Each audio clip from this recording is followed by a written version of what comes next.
The best moments don't just change you, and the worst ones never leave you the same. Number 1. Hiccup. This was supposed to be his big win. Hiccup finally hits a dragon. In How to Train Your Dragon, that's everything. Shoot one down, and suddenly you're a hero. Simple, right? But that's not how it goes. He finds the Night Fury, and it's not attacking. It's trapped and terrified, looking at him like it knows what's coming next. Now, the whole thing feels off. He lifts his knife, but his arm just stops. Everything he's believed, all those lessons, suddenly don't make sense. The dragons aren't just these mindless beasts. So what now? Go back and act proud? Pretend none of this happened? There's just no way. That's the real gut punch. Hiccup didn't just fail at killing a dragon. He lost the version of himself who bought into all these rules and stories. The Viking desperate for approval. The kid craving to fit in. Gone. Just like that. After this, he's not the same. He feels more alone, more confused. But at the same time, he's finally starting to see the bigger picture. That moment didn't make him tougher. It shattered everything he thought was true. And that right there is why it changed him for good. Number 2. Miguel. The whole world kind of unravels right here. Miguel is back home, but it's not the ending he expected. In Coco, after everything he survived, this is what matters most. Mama Coco is slipping away. Names fade. Faces blur. Miguel is losing her. And even worse, Hector is fading with her. If she forgets, he's gone for real. So Miguel does the only thing he can. He sings. Remember me. No spectacle, no crowds, just a kid and his grandmother. And for a second, nothing. It's heartbreaking. It really feels too late. Then she hums, just barely. And suddenly, everything comes rushing back. Her dad, the music, all the love that was waiting in the wings. With that tiny memory, a family that had been torn apart reconnects right then and there. No dramatic showdown, no shocking revelation, only a remembered song at the perfect moment. Miguel doesn't just mend things, he finally understands them. Where he comes from, why music matters. That moment doesn't just save Hector, it gives Miguel his place in the story. That's bigger than good. It's the moment that rewrote his whole life. Number 3, Remy. Think cooking is all about winning? Not for Remy. In Ratatouille, he finally takes charge in the kitchen. Orders are everywhere, pans are banging, critics are watching, and then everything falls apart. The food burns, the souffle collapses. The dish that was supposed to prove he belonged, ruined. And it's not just the food. Suddenly, Remy's lost control of everything he fought for. Linguini freaks out, the chefs panic. Remy's stuck, spinning his wheels, panicking inside. Here's the thing, he wanted perfection so badly that he forgot himself in the process. Chasing the perfect moment, he loses the moment instead and almost his whole dream. But that's the trick. The kitchen isn't just about food, it's about trusting yourself, taking a leap, knowing that sometimes you'll fail totally and spectacularly. And that disaster? It's what sets him up for the real win later. All those burnt dishes crack him open. And it's through those cracks that real growth sneaks in. For Remy, losing the kitchen isn't the end, it's the turning point. Sometimes, failure tastes like victory when you survive it. Number 4, Puss in Boots. You might think a cat in fancy boots is all flash, no depth. But Puss knows how to steal more than just jewels. He grabs your attention every step of the way. For ages, it was always swashbuckling, sweet-talking, and leaping from one wild caper to another. Life was a stage, and he played his part to the hilt. Then, out of nowhere, everything just slows down. No enemy to fight, no gold to chase, just himself and his own reflection staring back. For the first time, he really looks, not as a daring legend, but as someone underneath the mask. The weight of mortality hits him hard. Fame and glory suddenly seem small. Now it's about choices, people he cares about, the mark he'll leave behind. He spent a lifetime running. Now he's finally got the guts to stop and face himself. And that pause? That's the crack where real change sneaks in. It's raw. It's uncomfortable. But honestly, it's exactly what he needed. Accepting that he won't live forever doesn't shrink him. It sets him free. Puss doesn't just make it through his adventures, he starts to own them. So when the next challenge shows up, he's not just Puss in Boots. He's finally someone who knows what matters most. Number 5. Vanellope.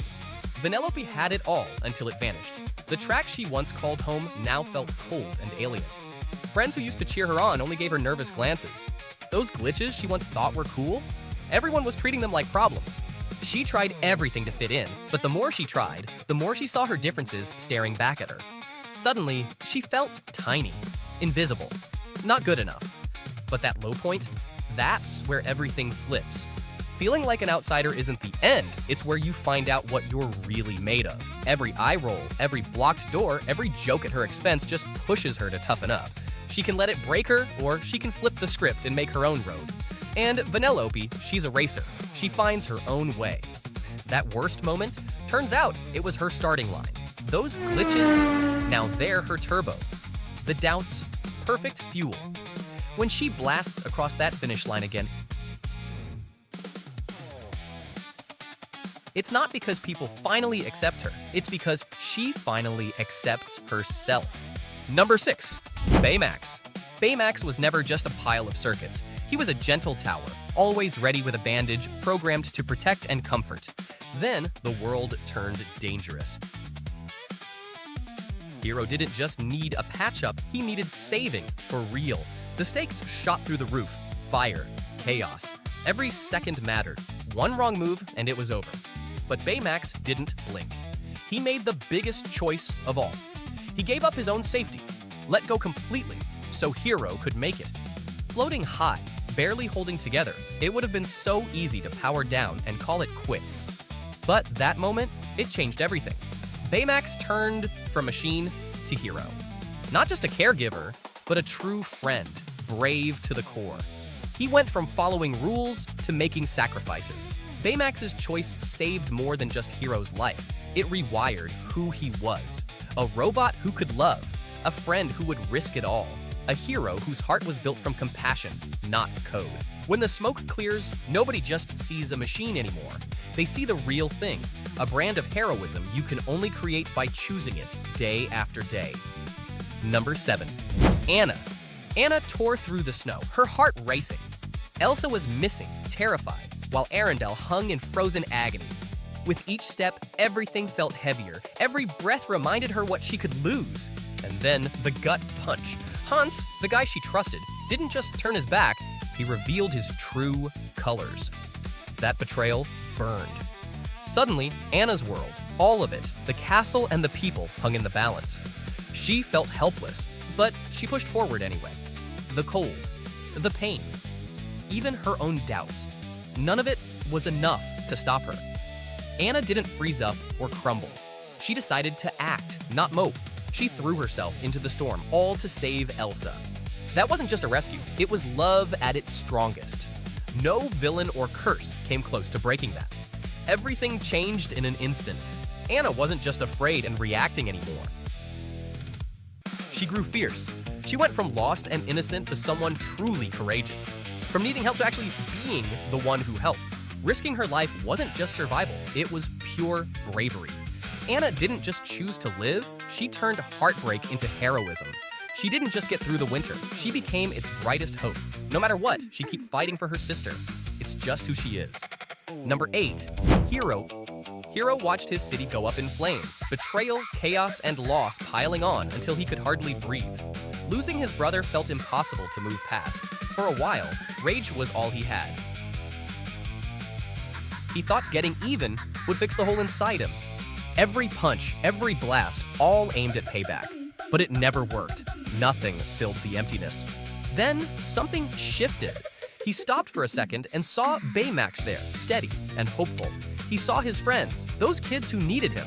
They wanted hope, not revenge. That's when Hiro figured it out. Winning wasn't about crushing the villain, it was about rebuilding, making everything better and lasting, not just ending the fight. The anger went quiet, but the pain stayed, just with a new purpose. Hiro started building for others, not just himself. Now every invention, every action helped bridge the gap between his grief and hope. He didn't just bounce back, he changed. Hiro's real win wasn't just about saving the day, it was saving himself, choosing compassion over anger, courage over fear, and forward motion over going backward. Hiro's loss became the spark that made him stronger. Instead of being defined by tragedy, he made it the fire that made him.